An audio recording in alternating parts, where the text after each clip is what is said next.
uishie milele katika jina la Yesu. Ninakushukuru Bwana, ninakuinua, nasema wewe ni Mungu na wewe ni mfalme. Asante kwa nafasi ambayo Bwana umetupatia kusikiza kutoka kwako. Naomba mfalme ukatunenee, na kwa neema yako Bwana ukatuwezeshe kulielewa neno lako, hata kutenda sawa na neno lako ewe mfalme. Asante kwa ajili ya kila mmoja tulio mahali hapa. Tubariki Mungu na tunenee. Na ni katika jina la Yesu Kristo Bwana na mfalme tunaomba na kuamini. Amen. Amen.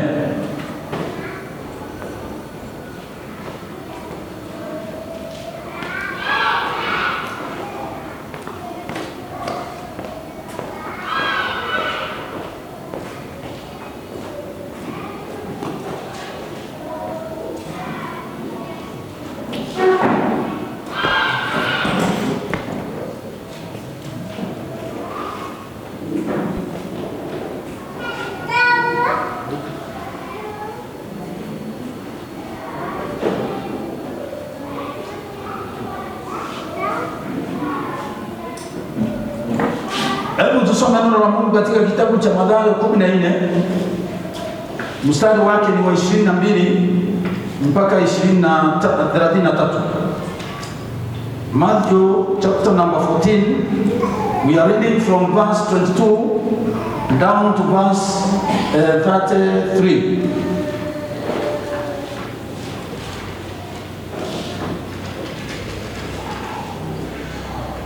Na kutoka kwa Biblia, tafsiri yangu ya Kiswahili, Biblia inasema hivi: mara akawalazimisha wanafunzi wake wapande chomboni na kutangulia mbele yake kwenda ng'ambo. Wakati naye alipokuwa akiwaaga mkutano. Naye alipokwisha kuwaaga makutano, alipanda mlimani faragani kwenda kuomba. Na kulipokuwa jioni, alikuwako huko peke yake, na kile chombo kimekwisha kufika katikati ya bahari, kinataabika sana na mawimbi, maana upepo ulikuwa wa mbisho. Hata wakati wa zamu ya 4 ya usiku, Yesu akawaendea, akienda kwa miguu juu ya bahari. Wanafunzi walipomuona akienda juu ya bahari, wakafadhaika, wakisema ni kivuli, wakapiga yowe kwa hofu. Mara Yesu alinena akawaambia, jipeni moyo, ni mimi, msiogope. Petro akamjibu akisema, Bwana, ikiwa ni wewe, niamuru nije kwako juu ya maji. Akasema, njoo. Petro akashuka chomboni, akaenda kwa miguu juu ya maji ili kumwendea Yesu. Lakini alipouona upepo akaogopa, akaanza kuzama, akapiga yowe akisema, Bwana, niokoe. Mara Yesu akanyosha mkono wake, akamshika, akamwambia, ewe mwenye imani haba, mbona uliona shaka? Nao walipopanda chomboni, upepo ulikoma. Nao waliokuwamo ndani ya chombo wakamshuhudia wakisema, hakika wewe u mwana wa Mungu. Bwana Yesu asifiwe sana. Nataka tuangalie neno lingine katika waraka kwa Waibrania. Waraka kwa Waibrania sura ya 12, na nataka nisome mstari wa 2. Hebrews 12 verse 2. Biblia inasema, tukimtazama Yesu mwenye kuanzisha na mwenye kutimiza imani yetu, ambaye kwa ajili ya furaha iliyowekwa mbele yake haliustahimili msalaba na kuidharau aibu, naye ameketi mkono wa kuume wa kiti cha enzi cha Mungu. Amen. Hili ni neno la Mungu, na Mungu wa mbinguni alibariki neno lake. Bwana Yesu asifiwe sana. Neno la Mungu ni uzima, neno la Mungu ni uhai. Neno la Mungu linapokuja kwetu, Mungu anatunenea kupitia kwa hilo neno. Bwana Yesu asifiwe sana. Sisi sote tuna ufahamu wa kitu kinaitwa kamera. Kamera kama ingine iko mbele yangu hapa, inaitwa kamera. Kamera inakumulika na inakuchukua. Na kitu moja ambacho huwa katika kamera, hasa sana zile za kitambo kidogo, wacha hizi za digital ziko kwa simu ambazo the focus is already set. Zile za kitambo kidogo ni lazima ulenge vizuri, urudi hatua ile inahitajika kutoka kwako na kwa ule unachukua, ili kuhakikisha kile ambacho unachukua hiyo picha itatokea vizuri na ikiwa sawa sawa. Kwa Kiingereza inaitwa focus, kulenga na kuhakikisha umelenga vile ambavyo inahitajika. Na mara nyingi hiyo ikikosa, picha itatoka, lakini itatoka ikiwa si sawa. Sangine hata unaweza usijue uso wa mtu ni gani, ama huyu mtu ni nani, ama ile vazi amevalia, unaweza shindwa kujua ni rangi gani, maana aliyechukua hiyo picha hakutafuta hiyo focus. Na hiyo sangine inaleta taabu na iko na matata yake. Na ni vizuri pia kujua maisha ya mwanadamu yakikosa hiyo focus, yakikosa hiyo kulenga, unaweza kuishi ndio na unaweza kuendelea ndio, lakini unaweza kuishi maisha ambayo hayaendi popote, hayakamilishi chochote, na hiyo ni hatari. Na hiyo ndio nataka kunena mchana wa leo. Ujumbe ambao tunaangalia kichwa chake ni macho yetu kwa Yesu kila wakati. Eyes on Jesus always. Eyes on Jesus always. Macho yetu kwa Yesu kila wakati. Huu ni ujumbe ambao ninaamini unalengwa katika maisha yetu na utaweza kutufanya kuwa vile ambavyo Mungu anataka tuwe. Ni vizuri tunapoishi, unaishi leo na utaishi kesho, na hata wiki hii utakuwa, na hata mwezi huu na mwaka huu, na hata miaka ingine kadhaa ijayo utakuwa. Maisha ambayo hayana mwelekeo katika Kristo Yesu, hayo maisha yana hatari yake kubwa. Na huu ni ujumbe ambao ninaamini utatuwezesha kuweka maisha ambayo yanafikiana, maisha ambayo yanafika pale Mungu amepanga yafike.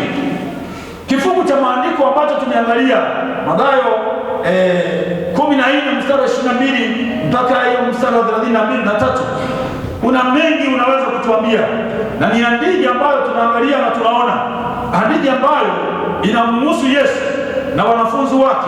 Yesu alipokuwa hapa duniani, tunamwona ya kwamba katika mojawapo ya mikutano ile alikuwa nayo, baada ya mkutano anaambia wanafunzi wake, pandeni kwa chombo na twende ng'ambo ile nyingine. Kulikuwa na bahari, na bahari haingeweza vukwa kwa miguu ambayo hakuna barabara, lazima chombo kitumike au ship kwa lugha ya Kiingereza. Na Yesu anawaambia wanafunzi, pandeni kwa hicho chombo basi tuvuke ng'ambo ile. Na wanafunzi wakatii.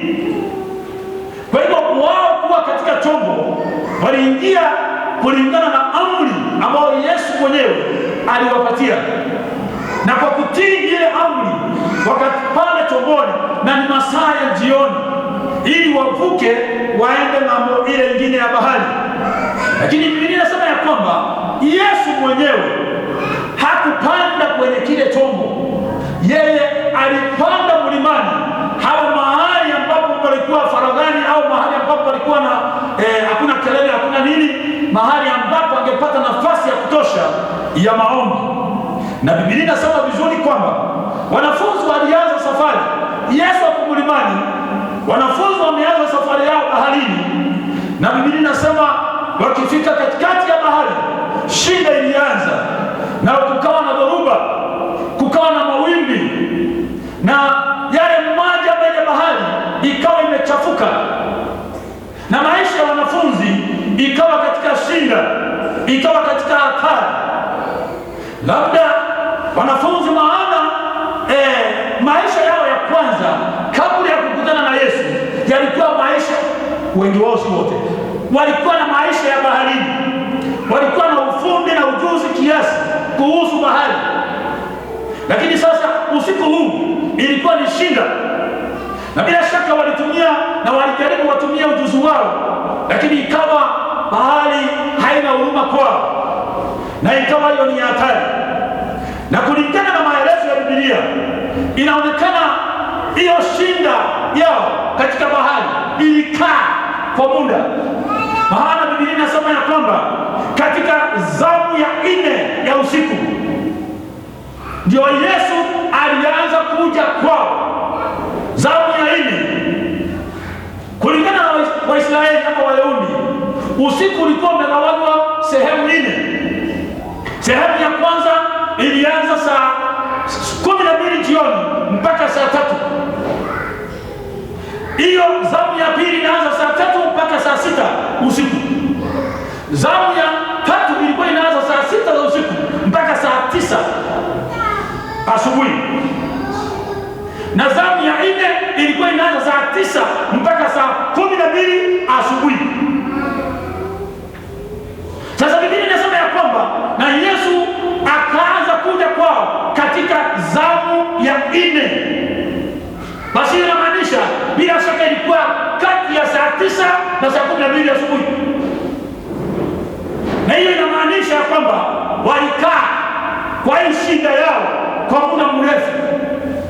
Kama walianza safari mapema ya saa 12 ama saa 2 ama masaa ya hiyo jioni, na sasa wamekaa na wameendelea mpaka saa 9 usiku hapo, bila shaka huo ulikuwa muda mrefu wakiwa katika kupambana na bahari, na hiyo ilikuwa ni taabu kubwa.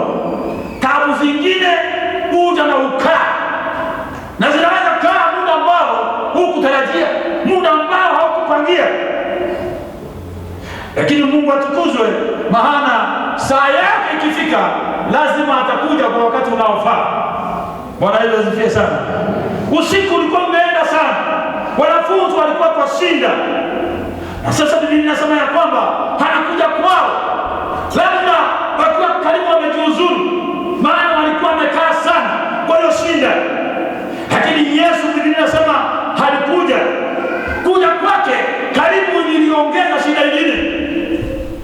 Maana Biblia inasema wanafunzi walipomwonea kwa mbali waliona kama kivuli, na kwa kwa uoga wakaona labda sasa kama bahari haijatumaliza, yule tunaonia mbali amemalizana na sisi. Na Yesu akawaita kwa sauti na akawaambia, msiogope, ni mimi. Bwana Yesu asifiwe sana. Msiogope, ni mimi. Na katika hiyo harakati ya uoga, Petro ambaye tunamjua kwa wanafunzi alikuwa na kuongea kwingi na kujibu maswali wakati wengine wamenyamaza, akamwambia Yesu, kama ni wewe, mimi niamuru nije mahali huko. Na Yesu akukataa, akamwamuru na akatoa amri na akamwambia njoo. Na kwa hiyo amri ya Yesu, Petro akashuka kutoka kwa chombo na akaanza kutembea juu ya bahari, juu ya maji. Bahari ni maji. Kuna bahari ambazo huwa maji yake yameganda, labda sasa ni ice ama yameshikamana. Hiyo bahari si kwamba ilikuwa imeshikamana, ilikuwa ni bahari ya maji. Maana chombo kilikuwa kinaingia kwa bahari, lakini ya bahari ambapo maji yameshikamana. Na Biblia inasema ya kwamba Petro aliweza kutembea akimwelekea Yesu, akitii amri ambayo Yesu amemwambia njoo. Na akiwa anamtazama na anaifuata hiyo sauti ya Yesu njoo, alishuka chomboni na akakanyaga bahari na akaanza kutembea. Na Biblia inasema alitembea juu ya bahari.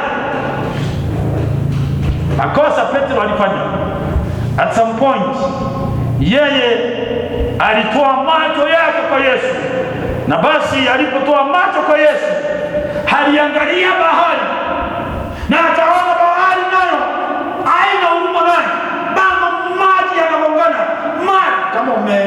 ukiendea bahari tuseme na Indian Ocean na ukae karibu hapo, bahari haitulii, kila wakati iko kelele, iko fujo, mawimbi, hakuna wakati katika bahari yanatulia. Na ndio unaendelea ndipo huko, ndipo mambo yanaendelea kuwa kali katika bahari.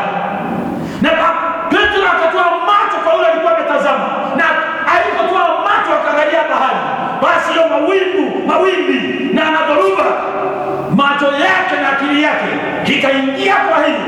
Na hiyo ilipofanyika, basi tunaona lile litendeka. Biblia inasema ya kwamba Petro alianza kuzama ndani ya bahari, na hiyo ni hatari. Alianza kuzama ndani ya bahari. Kuna watu wakiingia kwa shida, kama shida imekuwa shida, wanaamua ya kunyamazia ama wakufa ama wafanye vile watafanya. Lakini Petro alifanya vizuri, alipoona vile mambo yanafanyika na akaona ameanza kuzama, yeye hakunyamaza, bali aliita Yesu kwa sauti na akamwambia, niokoe. Imeandikwa katika Biblia kwamba atakayeliitia jina lake Yesu hataokolewa. Petro alipoitana niokoe, Yesu alinyosha mkono wake na akamuokoa. Na sasa Biblia inasema ya kwamba wao wawili wakatembea kwa mara nyingine sasa wakielekea chomboni, na mara tu walipoingia kwenye chombo, Petro na Yesu, ile bahari ikatulia, yale mawimbi yakakoma, ile dhoruba ikaacha. Bwana Yesu asifiwe sana. Hii ni baraka, macho kuwa kwa Yesu na kutembea naye pamoja, hiyo ni baraka kubwa sana. Bwana Yesu asifiwe sana. Ni vizuri tujue ya kwamba shida ziko, matatizo yapo, lakini tutakapoweka macho yetu kwa huyu Yesu, mambo yetu yatakuwa bora zaidi. Tunapoangalia katika maandiko, tunaona kuweka macho kwa Yesu ni jambo ambalo linaonekana katika Agano la Kale. Ni jambo ambalo tunaona Mungu akinena na Waisraeli na kuagiza mambo ya kumtazama ama kutazama ahadi zake. Wacha tuangalie Biblia inaposema macho kwa Yesu inamaanisha nini? Ni nini tunaweza elewa na hili jambo? Ni nini tunaweza elewa na hili jambo?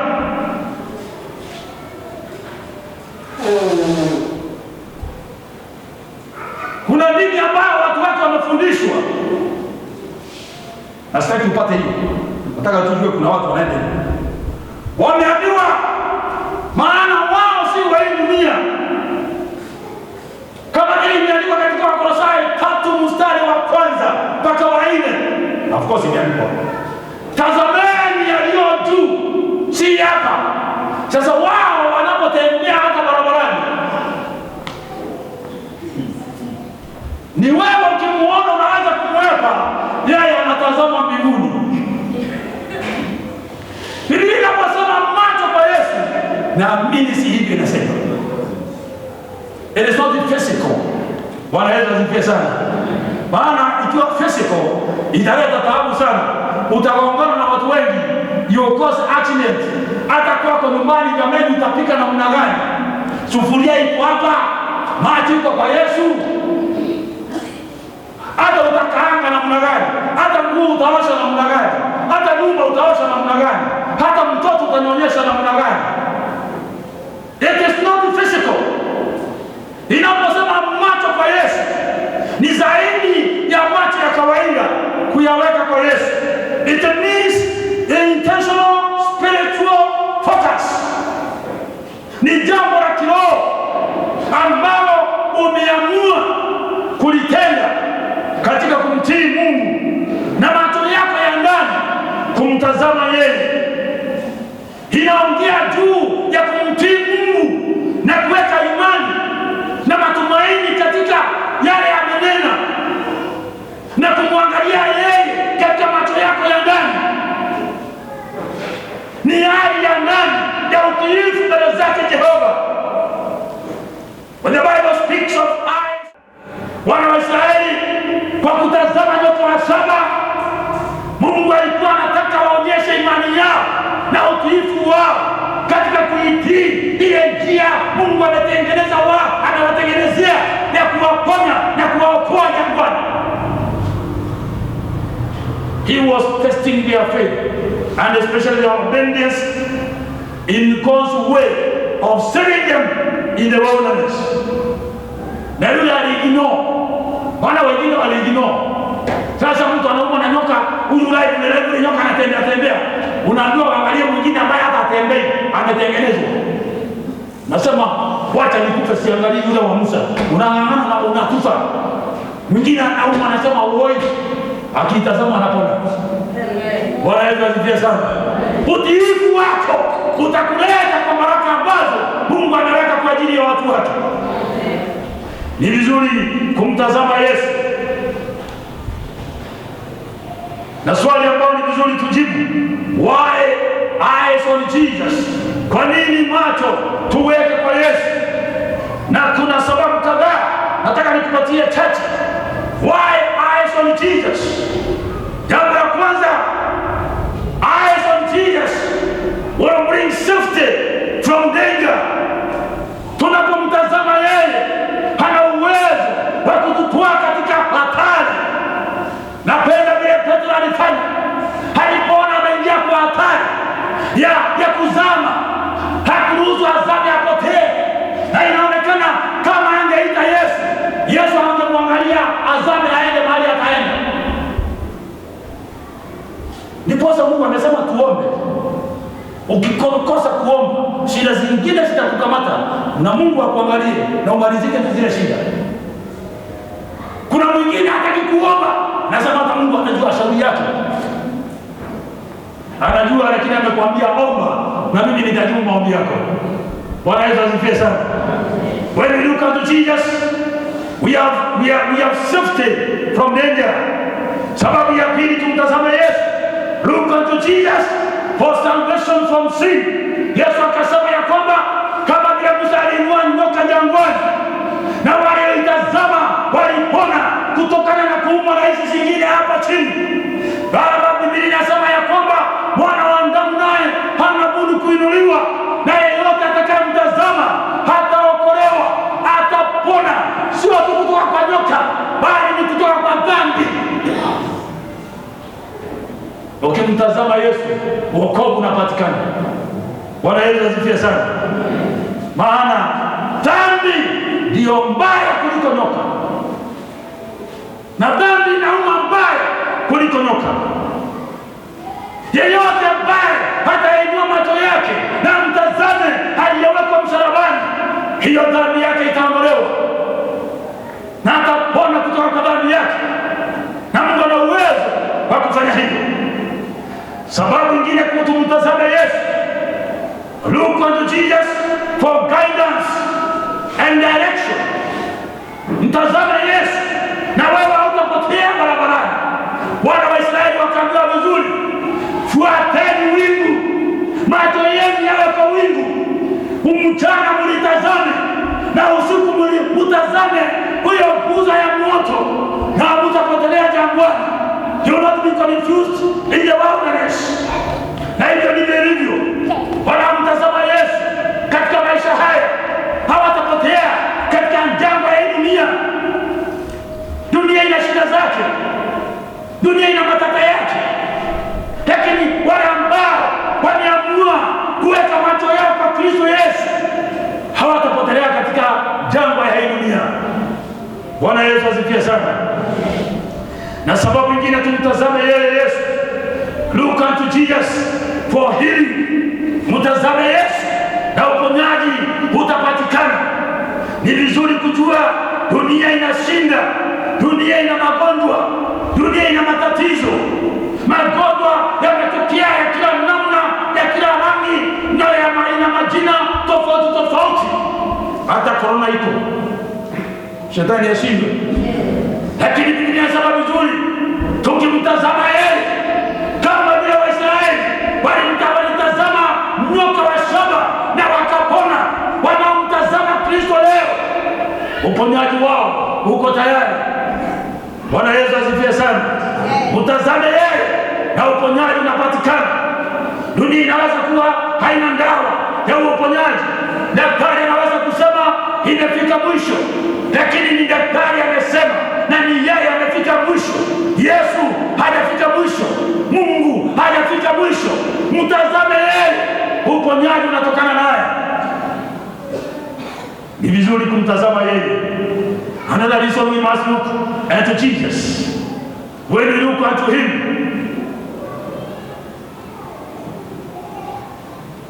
he is able to open our spiritual eyes to see the glory of God, even in the most difficult situation.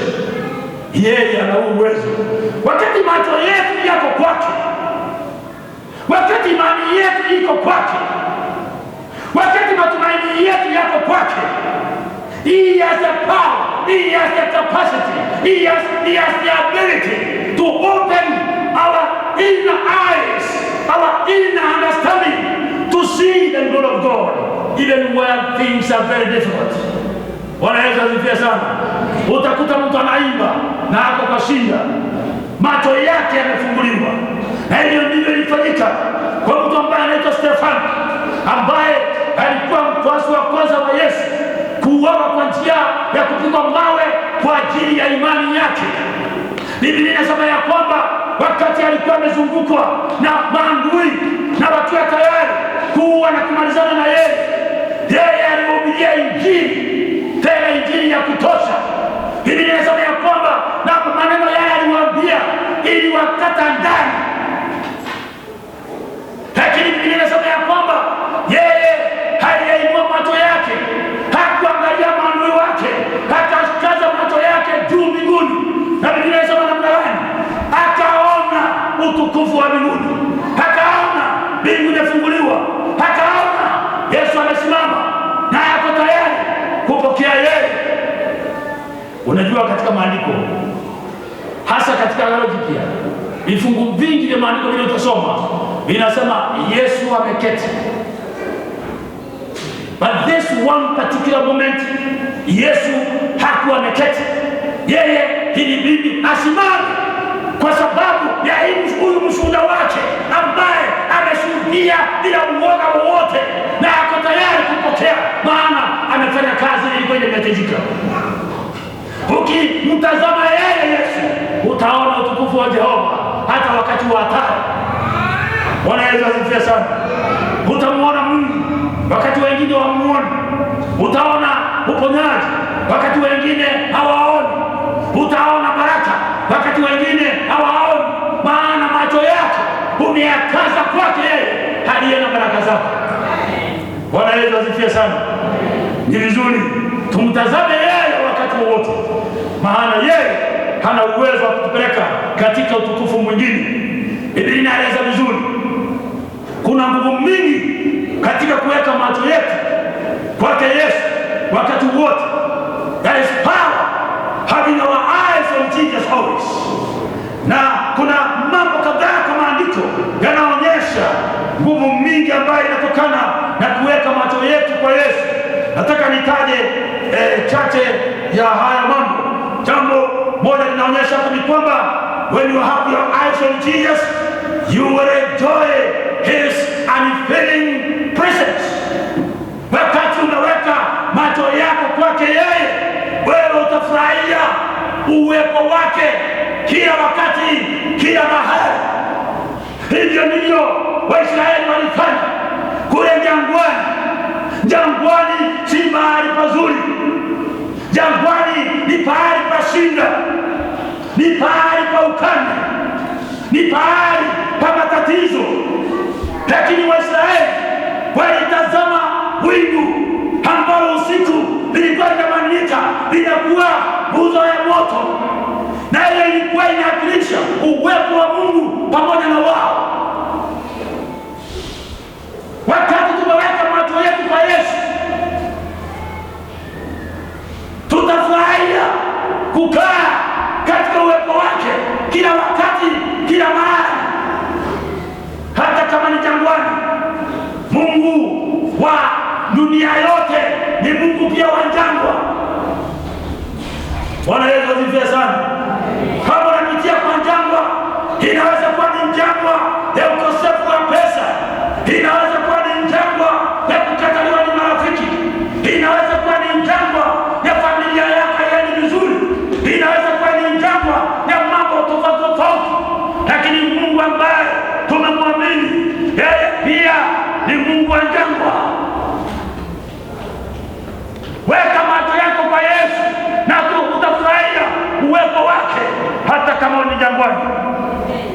Bwana Yesu asifiwe sana. Nguvu nyingine inaonekana katika kuweka macho kwa Yesu, kama vile tumesoma katika Ibrania 12 na mstari wa 2. When you have your eyes on Jesus, you cannot miss the direction. You cannot fail in this spiritual journey. Kama vile Waisraeli walikuwa kwenye safari ya kuelekea nchi ya ahadi. We are on a journey. We are on a journey. Tuko kwenye safari. Yesu atuelekei Kanaani yao ile walikuwa naelekea hapa duniani. Kuna mahali pameandaliwa kwa ajili yetu. We will not miss the direction as far as our eyes are on Jesus. Bwana Yesu asifiwe sana. Baraka ya Mungu amekuwekea katika maisha haya. Hautakosa barabara ya kufikia kama macho yako yatakaa ndani ya Kristo Yesu. Kama utamtazama yeye na utembea ukimtazama mahali amekupangia ufike. I can assure you, you will not be lost in the wilderness. You will not be lost in your problems. You will not be lost anywhere. Utafika mahali ambapo umepangiwa kufika. Bwana Yesu asifiwe sana. When our eyes are on Jesus, Biblia inaonyesha kuna nguvu mingi sana. When our eyes are on Jesus, the impossible becomes possible. The impossible becomes possible. Wakati macho yetu yamemtazama yeye, yale hayawezekani yanakuwa yanawezekana, maana macho yetu yanamtazama yeye ambaye hashindwi na jambo lolote. Bwana Yesu asifiwe sana. The impossible can become possible when our eyes are on Jesus. Yale ambao umeona yamekulemea, umekimbia kwa fulani akashindwa, umejaribu pesa zimekataa, umejaribu kufikia yule ulikuwa unafikiria ukimfikia mambo yako yatakuwa imefika mwisho, umemfikia na bado shida ziko. Nataka nikuambie mchana wa leo, macho yako yakikaa na kumtazama yeye ambaye anaitwa Yesu, yale hayawezekani kwa binadamu yatawezekana, maana yeye hashindi na jambo lolote. Bwana Yesu asifiwe sana. Yeye hashindi na jambo lolote. Inaweza kuwa ni magonjwa, inaweza kuwa ni matatizo, inaweza kuwa ni hali mbaya, inaweza kuwa ni kuonewa, inaweza kuwa ni maisha hayasongi vile inahitajika. Mtazame Yesu. Mtazame yeye aliye na uwezo na mamlaka ya kubadilisha hali. Hana uwezo wa kubadilisha hali yako. Hana uwezo wa kunena na mambo yatabadilika. Mtazame yeye. Biblia inasema waliposhikana na Petro, amemuokoa mahali alikuwa anazama, na pamoja wametembea, na mara tu walipoingia chomboni, Biblia inasema namna gani? Kukawa shwari, kukatulia, bahari ikatulia, mchafuko ukaacha, dhoruba ikaacha, mawimbi yakakoma. Nataka nikwambie, mtazame yeye aliye na mamlaka juu ya mawimbi. Mtazame yeye aliye na mamlaka juu ya bahari. Mtazame yeye aliye na mamlaka juu ya upepo. Hata upepo na mtii, bahari na mtii. Haleluya, hana uwezo. Mtazame yeye, mkitembea naye pamoja na macho yako yako kwake, bila shaka bahari kuna dhoruba itatulia, bahari kuna mawimbi yatatulia, bahari kuna mchafuko utafika mwisho. Tembea na yeye na macho yako yawe kwake. Bwana Yesu asifiwe sana. Ninapenda andiko vile anasema, when our eyes are on Jesus, there is power, because victory over the enemy is guaranteed. Wakati ambapo macho yetu yako kwa Yesu, kuna wale maadui wanaitwa nyoka, walitokea jangwani, wanauma Waisraeli kwa miguu yao, na wale watazami nyoka wa shaba wanaangamia. Biblia inatuelekeza vizuri, kama macho yetu yako kwa Yesu, hata maadui wakitokea ambao kuliko nyoka wa jangwani. Tumtazame sasa, si ile nyoka ya shaba, tumtazame Yesu mwenyewe. Kila adui lazima atii. Bwana Yesu asifiwe sana. Kila adui lazima atii. Kama kuna adui ametisha maisha yako, kama kuna adui amekwambia hautamaliza mwaka huu, kama kuna adui ameangalia na ameenda kinyume ya maisha yako na kinyume ya familia yako, mtazame Yehova, mtazame Yesu. Hana uwezo wa kumalizana na adui na uendelee, safari yako iendelee. Nyoka hawakuzuia Waisraeli waendelee. Wale walitazama nyoka wa shaba, waliendelea na safari, walifika Kanaani. Wale wanamtazama Yesu wataendelea, wataendelea. Nasema wataendelea, nasema wataendelea. Hata kama shetani mtatu, wataendelea. Maana macho yao hayaangalia adui, macho yao yanaangalia anayeshughulikia adui. Tazame yeye, hana mamlaka. When our eyes are on Jesus, it is great power. Kwa sababu God is glorified. God is glorified. Katika Yoshua 3 na mstari wa 10 na 11, nataka nikusomee hapa.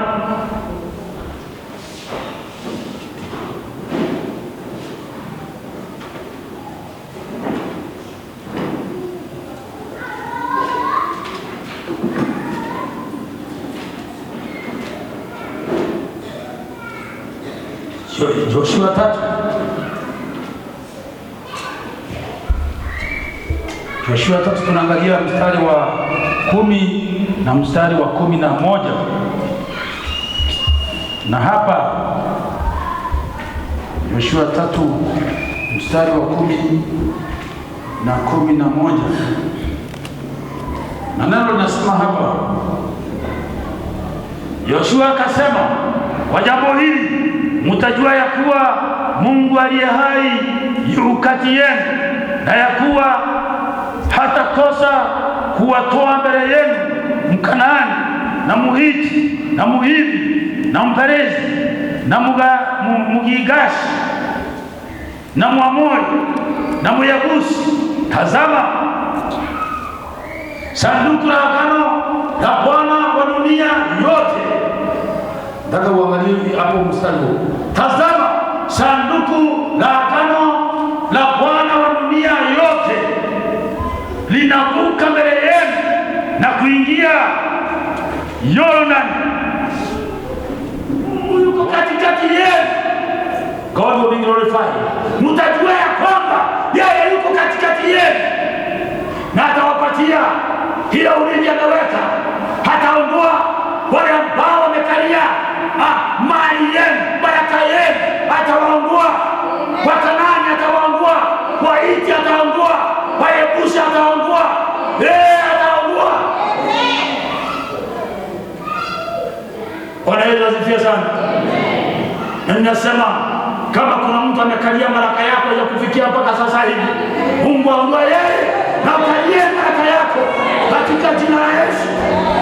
Dunia yote Biblia inasema kwamba na itajua Mungu ako katikati yetu, wakati ambapo hataondoa wale wamekalia ahadi zako, wale wamekalia baraka zako, na Mungu akuingize kwa hizo baraka zako. Dunia yote itajua kuna Mungu anaishi, kuna Mungu katikati yetu. Macho yako yakae kwake Jehova. Mtazame yeye aliye na mamlaka, aliye na uwezo wa kuondoa Wakanaani, hata kama ni wachawi, hata kama ni waganga, hata kama ni maadui wa aina gani. Mtazame yeye aliye na uwezo wa kuondoa watu aina yote kwa ajili yako. Mtazame yeye. Bwana Yesu asifiwe sana. Na tukimtazama yeye mahali ametupangia, nataka nikuambie, hata dunia ikikataa, hata watu wakikataa, mahali Mungu amepanga, hapo ndio utafika. Lakini hakikisha macho yako kwake Yesu, utafika mahali umepangiwa. Bwana Yesu asifiwe sana. Mtazame yeye. Hapa naangalia mambo mengi. Wakati mwingine mtu anajidai akiwa na pesa, nina mamilioni yangu basi, kutosha, hakuna kitu hapo, milioni zangu zinatosha. Wangapi wameondoka wakiwa na milioni zao? Wengi sana. Mpaka hata mwingine akasema inaonekana hii korona imeelekezwa kwa wale wana pesa, na ikikamata mmoja inahakikisha imeenda na sipokuwa hapo katika Yesu. Wengi wamekamatwa na wameenda na pesa siku. Saa ingine pesa inafika mahali ina kazi. Nilihurumia wengine, mtu ana milioni zake na magari makubwa zaidi, anaenda kwa hospitali hii, anaambiwa hakuna vitanda, anakimbizwa kwa ingine, anaambiwa oksijeni hakuna, anaenda kwa ingine, baada akifika ya tatu ameenda, na pesa ziko za kutosha. Afadhali utazame Yesu, hapana tazama pesa. Tazama Yesu, tazama yeye, tazama yeye.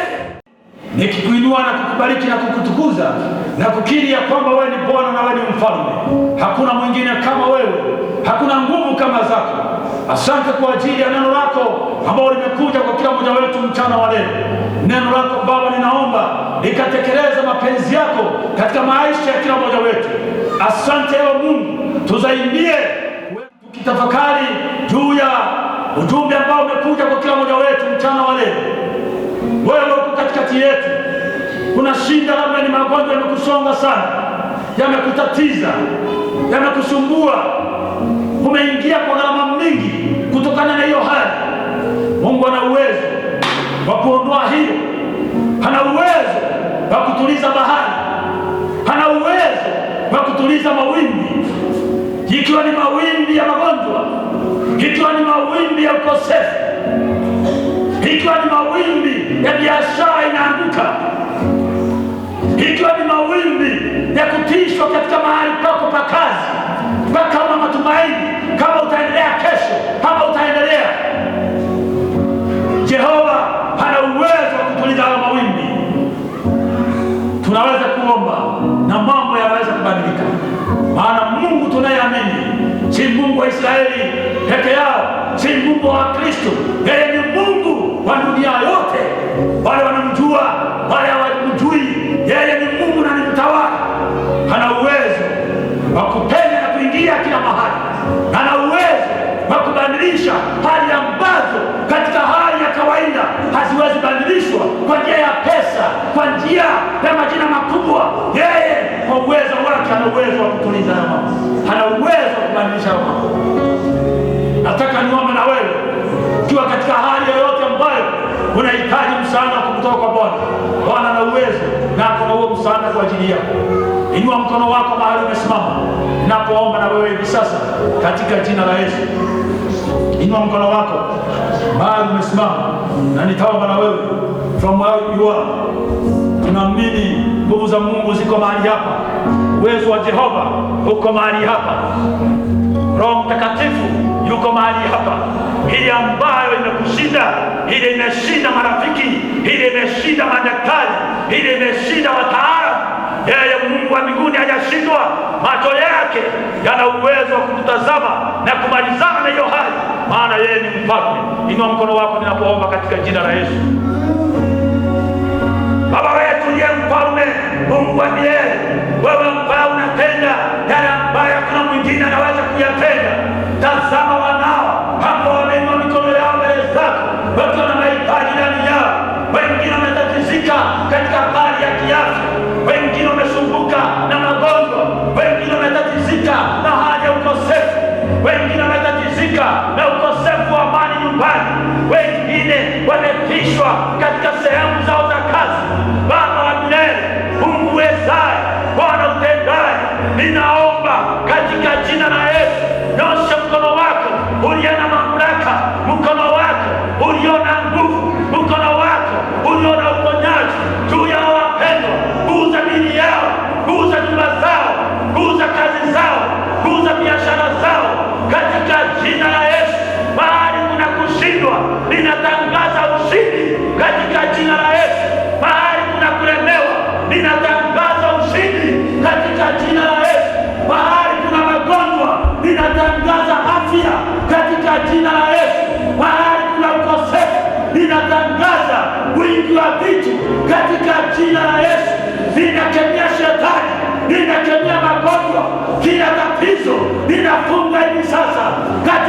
jina la Yesu.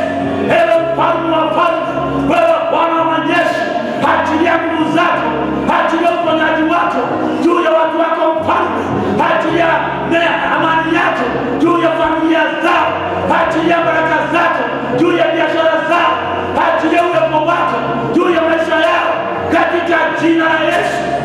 Glory to the name of Jesus. Asante mfalme, asante Bwana utendaye.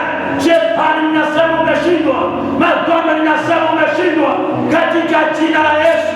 Mungu ndiye mfalme, Bwana uwezaye, Bwana utendaye. Tembelea watu wako mfalme, na jina lako libarikiwe, na jina lako liinuliwe, maana umetenda na unaendelea kutenda. We bless your name, Father in heaven. We exalt you, loving King, because you are God who is able, God who is mighty, God who is our healer, God who is our supplier, God who is our sustainer. I speak your blessings upon the lives of your people now. I speak victory, I speak power in the name of Jesus. I speak blessings now. Receive in the name of Jesus. Receive healing now in the name of Jesus. Blessed be the name of the Lord. We bless you, King. We exalt you, Jehovah. It is in the name of Jesus we pray and believe. Somebody shout amen.